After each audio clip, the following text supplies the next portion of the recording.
Karl Nelson, the host of the Journey series. I have a very, very, very special guest today. It's been a long time coming. This brother is a legend and an icon in my life as my grandfather and in the lives of so many people around him. And I have an opportunity on this day to give him his flowers in front of all of you. I give to you guys my grandfather. We call him Pop, but his name is Robert Nelson, Senior, Bobby Nelson. For me, this is such a special moment because I started my interview series in 2014. And that weekend, it was Howard homecoming weekend, so Ashley and I were just on the road. And I'll never forget it because the way that you encouraged me, and when you were so excited to hear that I was starting that interview series and starting my own platform, even though, I was still in the industry, and you're working for this station or working for this network, for this paper, and that sort of thing. But I think that because you were an entrepreneur yourself, I felt like you took some type of pride in seeing that you had a grandson that was trying to also have his own and build his own platform as well. What I love about this moment right now, having you on the platform, is this is so easy because I'm 34, we've been doing this my whole life. It's the same thing I said when I had my brother-in-law on my platform last time. When you do this so much, this is just fun. This is like muscle memory. So we just have that type of connection, that type of bond, and it's something I've always cherished, and I cherish it even more these days. So let's get into some of the, not the details, but some of the stories that that we talked about offline at times. So with you being, you're obviously 86 now and have created this profound legacy with family and community service and successful entrepreneurship, all of those different things, and just your talent and some of your hobbies like golf and cooking. We're gonna get to all of that type of stuff. But something you always talk to me about is what it was like, your experience as a young black boy and growing up in Baltimore City. And even with this wall behind us and me looking, I've seen 1930s, city racially divided, decline, and just kind of seeing some of the things here. And it makes me think about some of those stories you told me where there was a point in time where when you were a kid, if you're out and about and you're walking around, there were certain streets that if you went down certain streets, you were gonna come across some serious issues because of the color of your skin. So I did want you to kind of touch on those experiences growing up. Well, excuse me. I grew up in the Poe Projects, Fremont and Lexington Street. And we couldn't go across Fulton Avenue, couldn't go across Baltimore Street, couldn't go across North Avenue. And I was a hustler, man. As a young child, I made a wagon with some steel wheels. I used to pull people's groceries from Lexington Market because they had outside stalls and things of this sort. Okay. And I'll never forget one woman, this white woman had me take her bags. And I pulled about 8 blocks uphill. Okay. And I waited for my money, and she brought me 3 soda bottles full of roaches and all kind of stuff. Wow. Told me I had to go get the deposit for the bottles. That was gonna pay me for pulling all her groceries. Wow. I rinsed them out, took them down. Went in the first store I saw, Jewish store. He said, "You didn't buy those sodas in here, get the hell out of here." And it made me a little anxious. I paid him back though. Was this like an elementary school at that time? Yes, I was in elementary school. You were in elementary school, Yeah. so you weren't even 10 yet. No. Went to experience something like that. Well, it was 8 of us. And we had to make it as best as we could. My mother didn't work then. And I used to tell about my dad. I'll never forget one day, I never had a day that my parents weren't there at night. It was very strange. I used to watch my father shave while we listened to the fights on TV, on radio. Radio, yeah. TV. I said TV, but radio. Right. And it was something to see, man. at 16, I put my age up to 16. At 14, For the job where you ended up learning how to cook, right?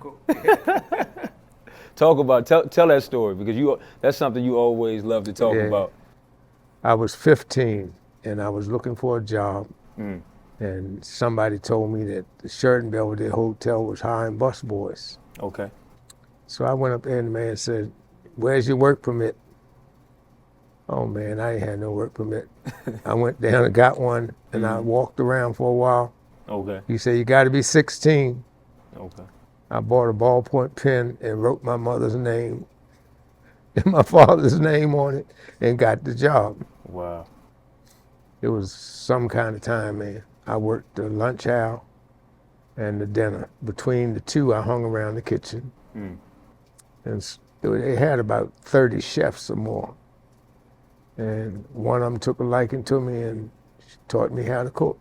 Wow. First thing he did was took me in the spice room.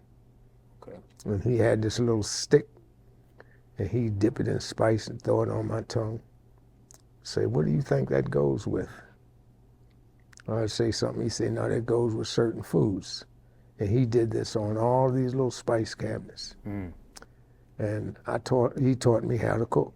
And I've been cooking ever since. Cooking ever since, man. Yeah. And every holiday, even when we don't want you to cook that much, you can't help yourself, man. Your mac and cheese, we always joked about that over the years. Yeah. For Thanksgiving, that's always the thing that me and the family would look forward to the most is Popeye's mac and cheese.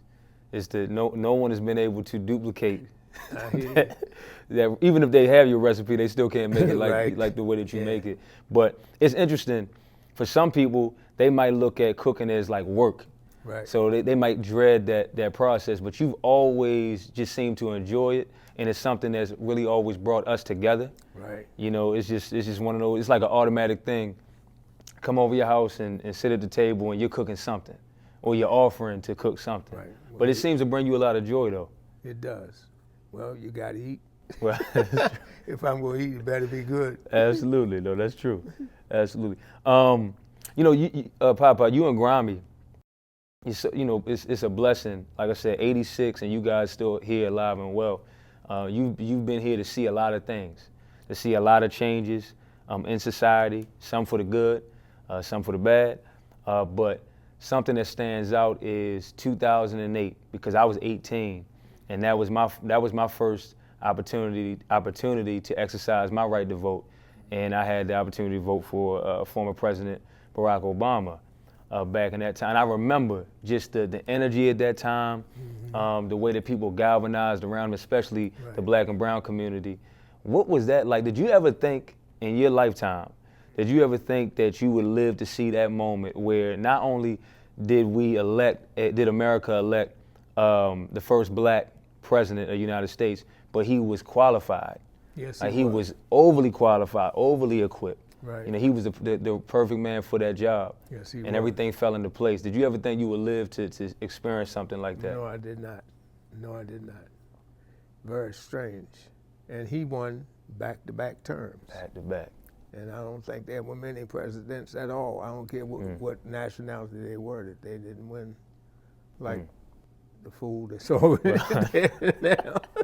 Excuse me, but that's what he is. And I was nervous because I was in college at the time. And my roommate and I, one of my best friends, Drew, we were actually nervous because just some of the things we were hearing on the campus, it seemed like people were kind of starting to turn on Obama a little bit. Yeah. And then when we saw that come across the screen that he won, he was at what? It was at 44 and then 45th? No, sorry, just 44. But both, you know, that second term. When he won in 2012, we went crazy, man. I'm telling you. That was a good moment because I didn't know. It was looking a little like maybe he wouldn't prevail. He was overqualified for the job. Right. And that's obvious. Absolutely. Yeah. But you and Grammy have always had so much admiration for him, even when you see him and First Lady Michelle now. But I must say, you seem very proud. Right. You know. I must say, Poppy, at 86 years old, Phyllis and I have been married for 66 years. She's my right hand. Yeah. And we still act like we love us. Yes. Of course, we are. Absolutely. Yeah, but And when you think about those vows, one thing I always think about is, because obviously you're not always going to see eye to eye with your you know, your spouse, your partner. True. But the times that you've had some health scares over the years, she's been right there. Yes. With you every step of the way. And times that she's had health scares, same thing, vice versa. You've been there with her every step of the way. We became one, brother. Absolutely. And that's been a beautiful thing for us to see. Well, and at 86, it's a blessing to see my children, my grandchildren, my great-grandchildren. At 86, it's a blessing, man. Man. And I don't know what to say about it, but I just love it. There's a picture from the day of our wedding.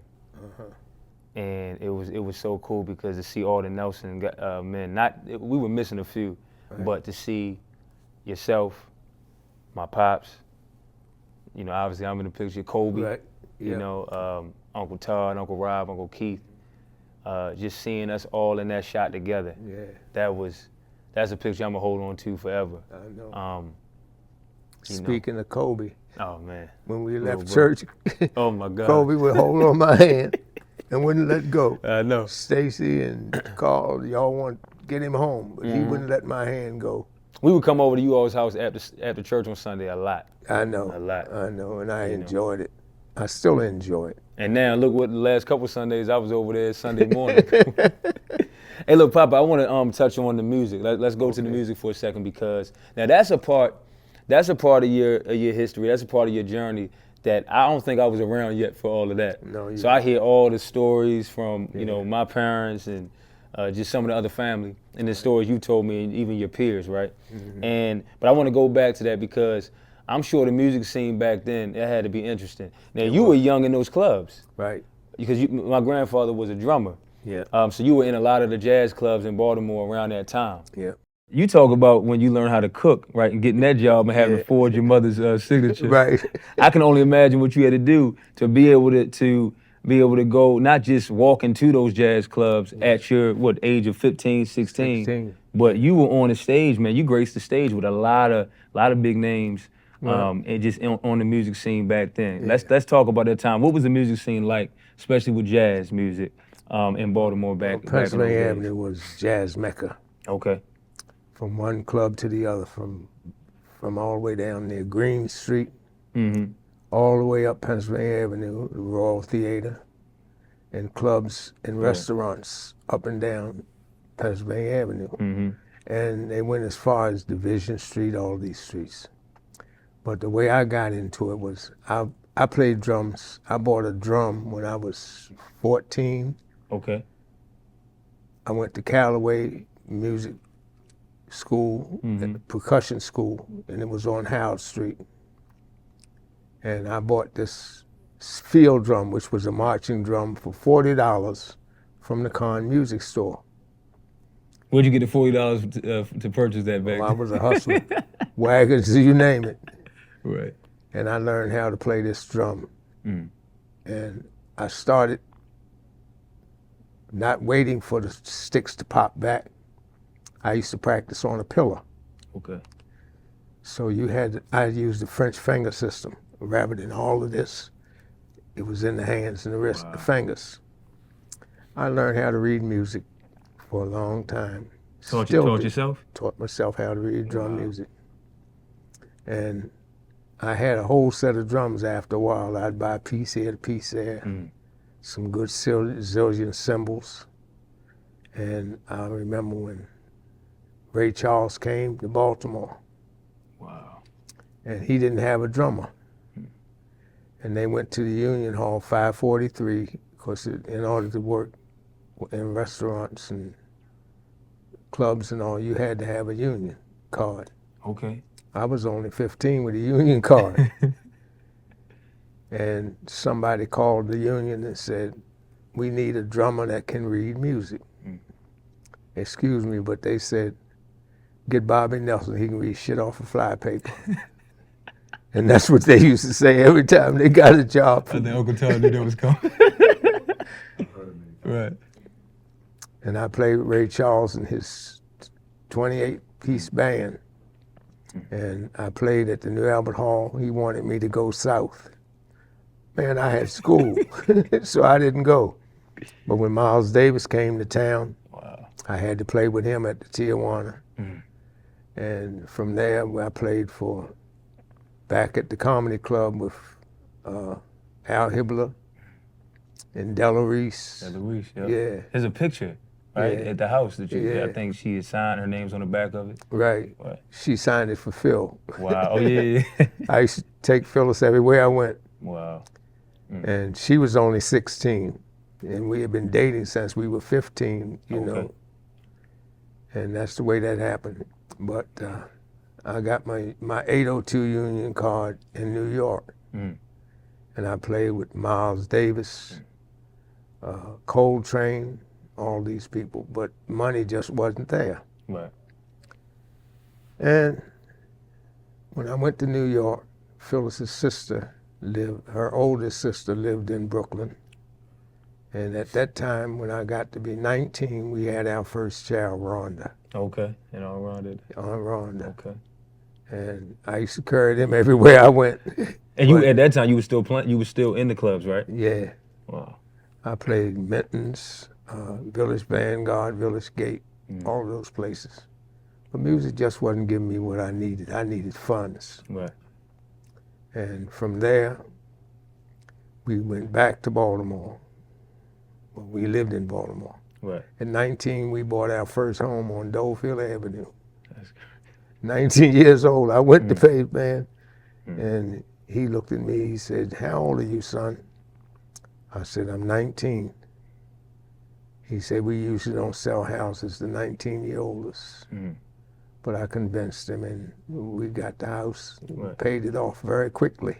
And you guys were there for what, about 10 years? Or? No longer. No longer than 10 years, and then you got the lot where you guys still are now. Right. Right? And was that that was like the late 60s when you guys got this lot, right? Or early 70s? Yes, in the 60s.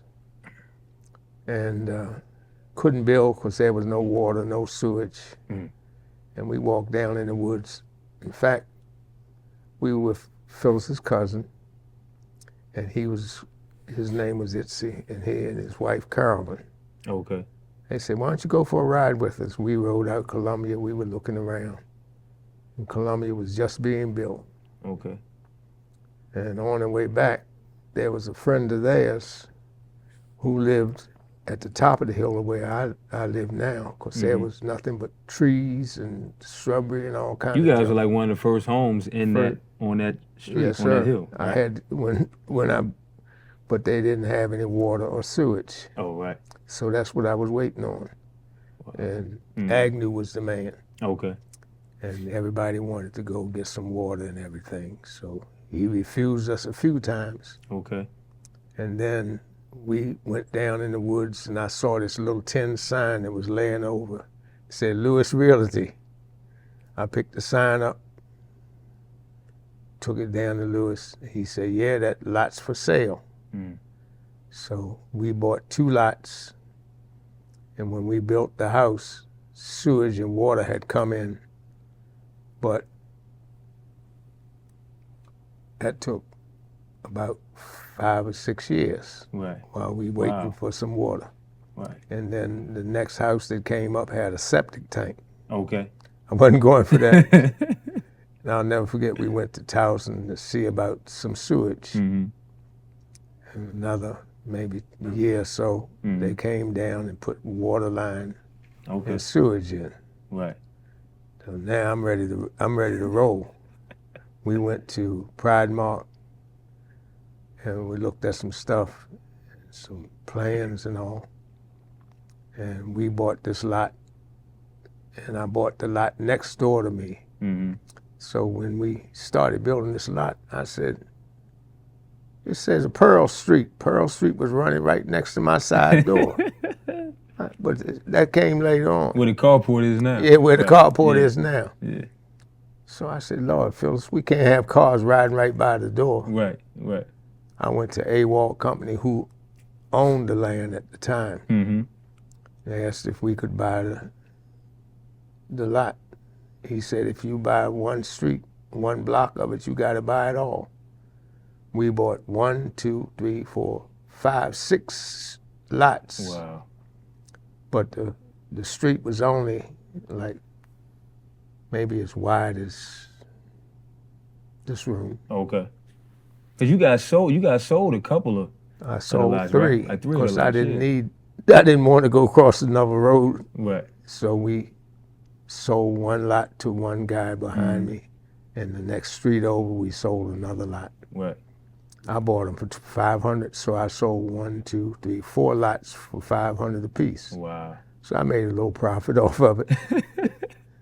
Now tell me this, because, and that is something you're very proud of, because that's a story that we talk about a lot, right? Just how you and Grimy got started, where you are now. You've been there for like what, over 50 years? Since 1971. Right. Question. Now, when you were on the train, traveling to and from New York, going to NYU for dental school, right? Tell me about how you were able to start off just pursuing, your degree with that, right? And well, then, number one, I got a job at Coleman Dental Lab. Okay. Before you started school at NYU? Before I started, just a job. Okay. Okay. And I liked what I saw. I was always good with my hands. I did a lot of artwork. I did all those things. I got there.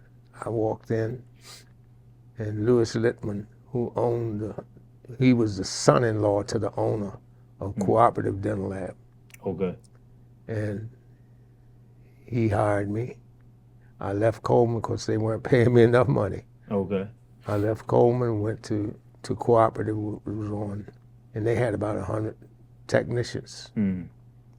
At first, the first thing they called me was a plaster monkey. Really? All I did was mix plaster.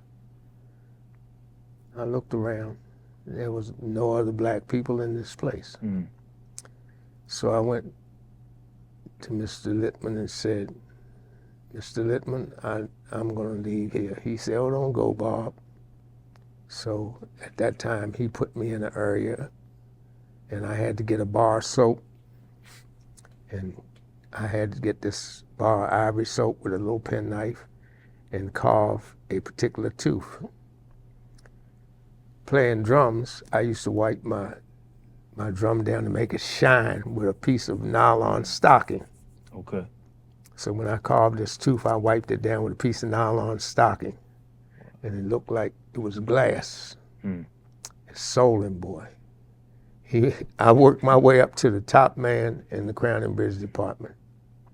Still wasn't paying enough money for me. So after that, I moved to another lab, and Cooperative offered me more money, so I went to Coleman Lab. Coleman didn't want me in the position that I had. So they were throwing money at me left and right, and I went to the highest bidder. Right. So things got better, and I started doing some work for some dentists around town in the evening. Okay.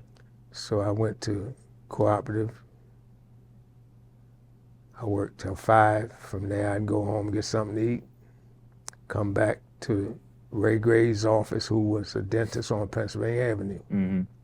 I had a little room in the back. I did some work for him, so some other dentists knew who I was.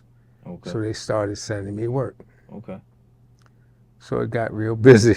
But at that time, you're working for someone else, but then you're also in the evening, you're spending time trying to build your dream. I got there at 6, worked till 9. From 9 to 2, I was playing music. Wow. So you were still playing music. You balancing all of that. All of that. As a black man at the time, as a father, as a husband. How many did you have all the kids at that point?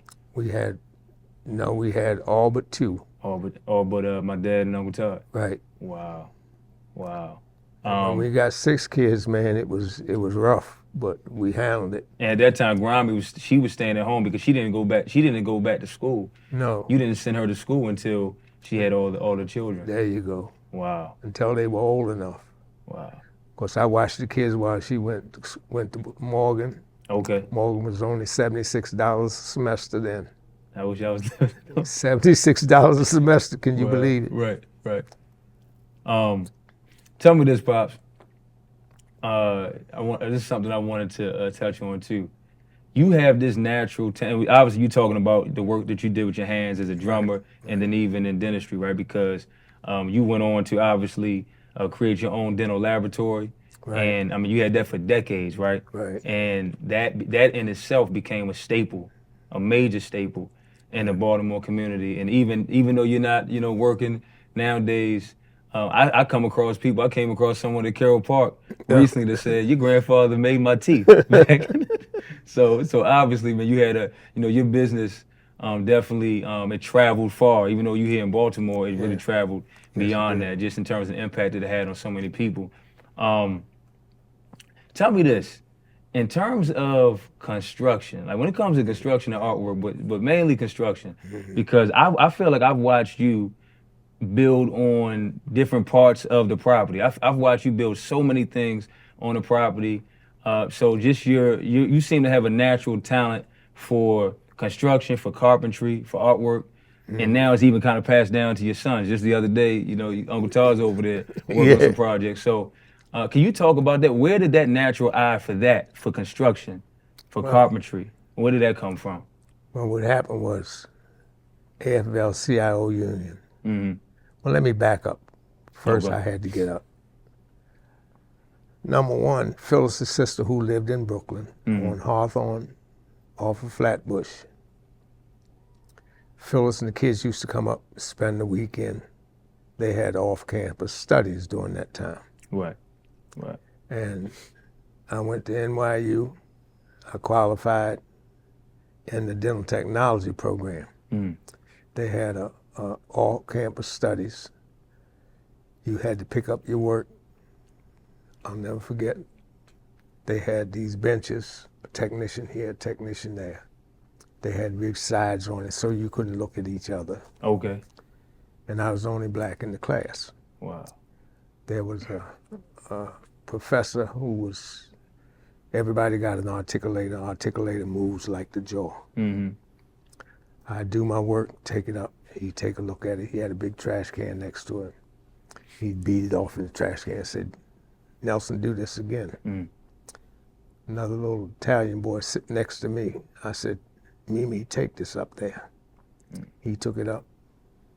He thought it was Mimi's. He picked it up and said, "Class, when I asked for something, this is what I want it to look like." And it was yours. I got up, snatched it out of his hand and said, "That's mine." Wow. I'll never forget, Phyllis will tell you, when he retired, we went up for this little dinner. And people were going around, these white boys going around with a little envelope, some stuff on it. Said, "Bob, you gonna give something to the doc?" I said, "Not yet, but if it's for something for his casket or his flowers, call me."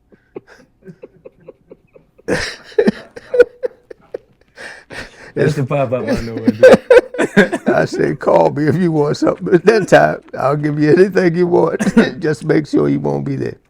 But when I got back to Baltimore after I got my certification, Yeah. and Phyllis stayed home.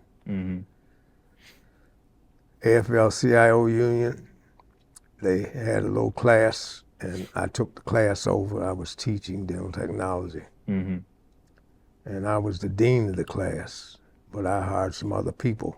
Of course, once I did my lesson plan, did some things with my hands. Right. That's as far as I wanted them to go. And my office is on Pennsylvania Avenue then, right next to Dr. Ray Gray's office. Yes. I had moved from in back of his office to the second floor. That got too small because I hired some other people. Okay. Then I bought the house next door from Willie Adams. Okay. Then that got too small because the subway came in, they tore up the street, there was no parking. So I sold that building and I moved over on Franklin Street because that was after the highway to nowhere. Well, when I bought the building on Franklin Street, Right.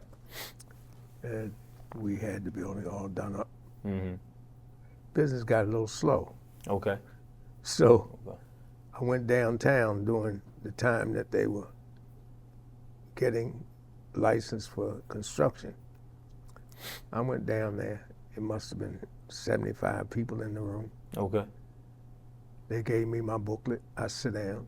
The man said, when you finish, I guess it was about 50 pages. When you finish, bring it up, put it on my desk. I looked at this booklet. I went through it quick. I looked around. Nobody got up.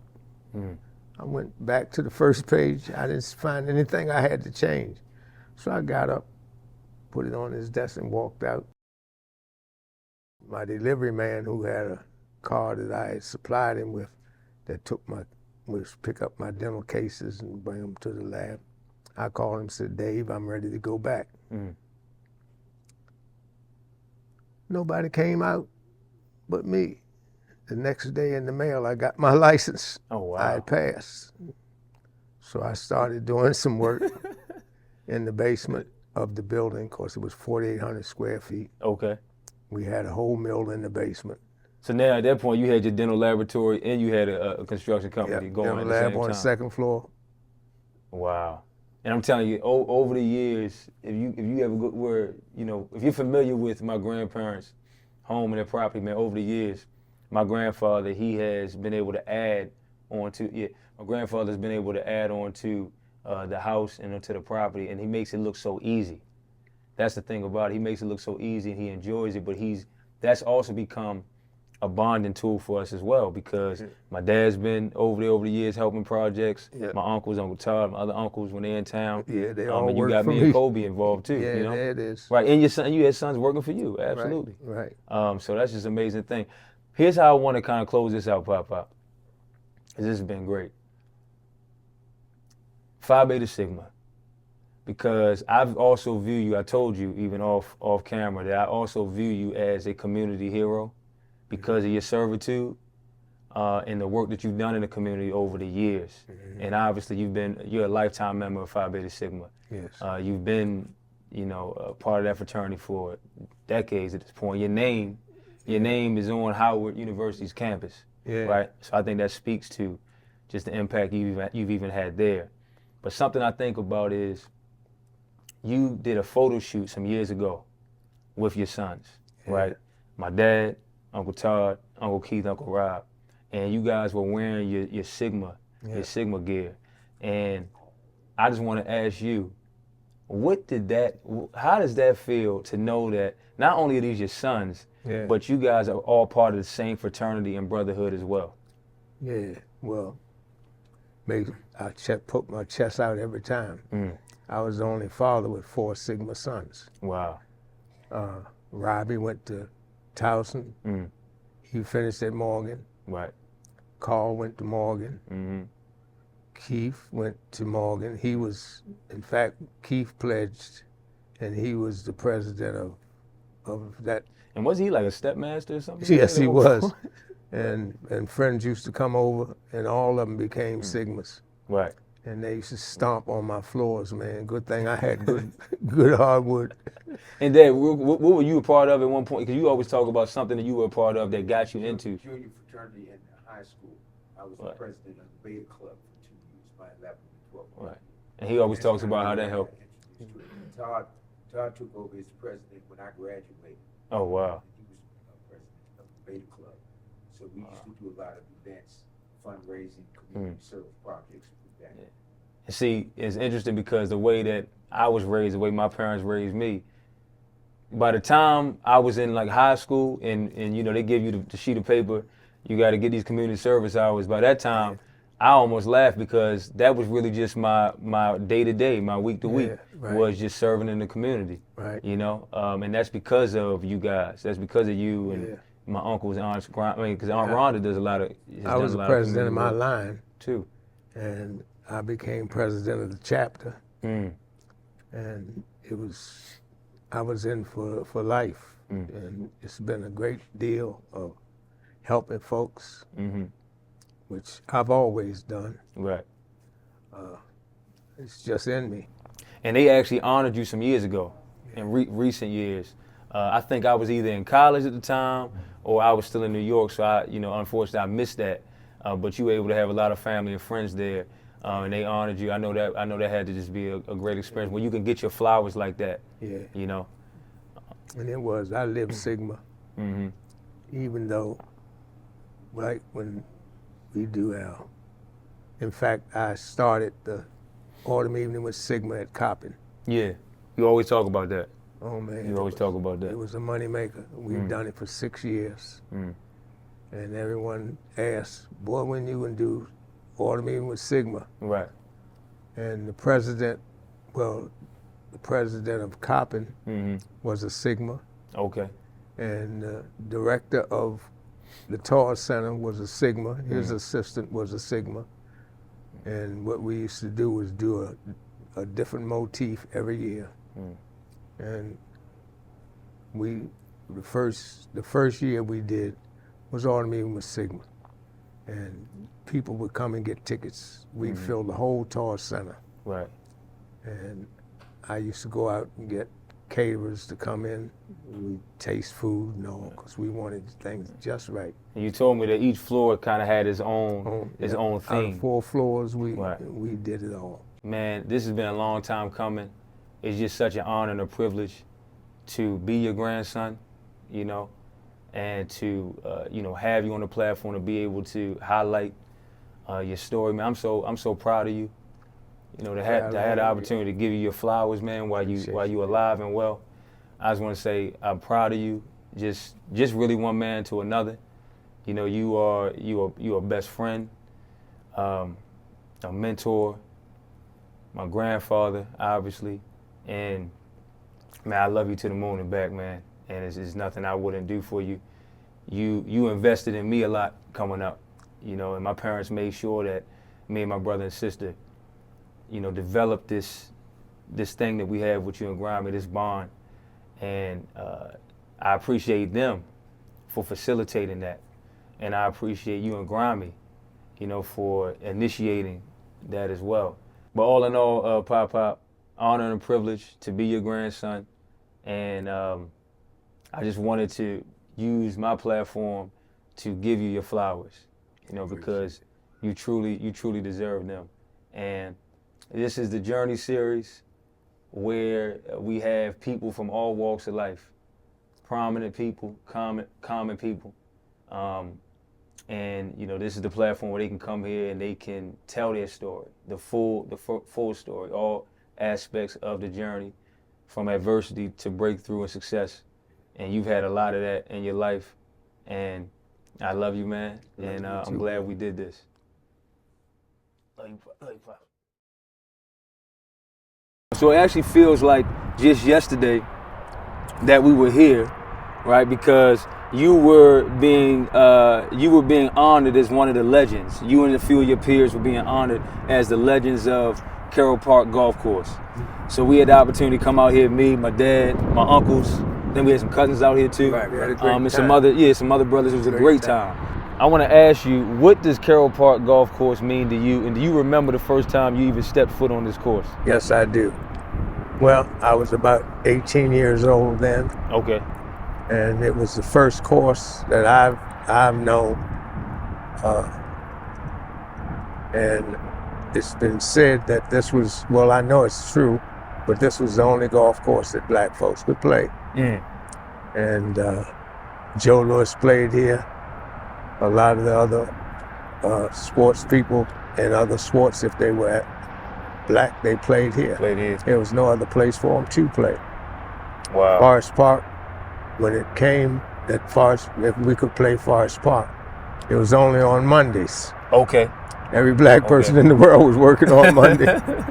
Right. And I knew Henry Parks and Willie Adams used to sit there with beast chairs. If they sold a ticket to a Caucasian, they called the police. Wow. And it was very strange. What I know, we've talked about Carroll Park, which is the mansion that's up the street here on Washington Boulevard. Yeah. At one time, they had slaves up there. And it's been known that they buried the slaves, because there was no Monroe Street. Wow. They buried slaves somewhere on this golf course. Wow. Yeah. So that's what I know about Carroll Park. Wow. It's been a great training ground for most people who like to play golf. Right. Not easy. It may only be 9 holes, Gosh, man. but it's a heck of a training ground. It was funny because I was just here maybe about a month ago playing in like a golf outreach, and as I was out on the course, one of my mentors, she asked me, she was asking about the significance of this golf course, why we chose it, and I said, you know what's crazy? I said, this, you know how they talk about Kobe Bryant being the person that built Staples Center? They always say the Staples Center is like the house that Kobe built. And I kind of made a joke to her in that moment. I was saying, you know, the significance of this place, of this course, it really feels like the house that people like legends like my grandfather built. Right. You know, you've been so synonymous with this place. And every time I come on this course, every time I visit this course and practice or play, I run into multiple people, man, that know you. Matter of fact, the last time I was here, the manager here, Miss Vondell, when she found out that I was your grandson, she ran out that clubhouse to find me. So that just speaks to that speaks to your character, that speaks to the type of person you are and the impact you've had on this place. And I also want to just say this: kids hold on to a lot of things. Kids hold on to memories. And one thing that I always think about, I'm 34 and I still think about it to this day. And I want to say thank you to both of you guys for what I'm about to say. There was a time when I was a little kid, I remember every Monday, unless there was an emergency situation, it was a holiday, or I was playing basketball, every single Monday evening, I remember getting in my dad's Toyota Tacoma. We were living in Owens Mills at the time. Right. As a kid, it used to feel like a long drive, but once I started driving, I realized it's really a short drive to get to Catonsville from Owens Mills.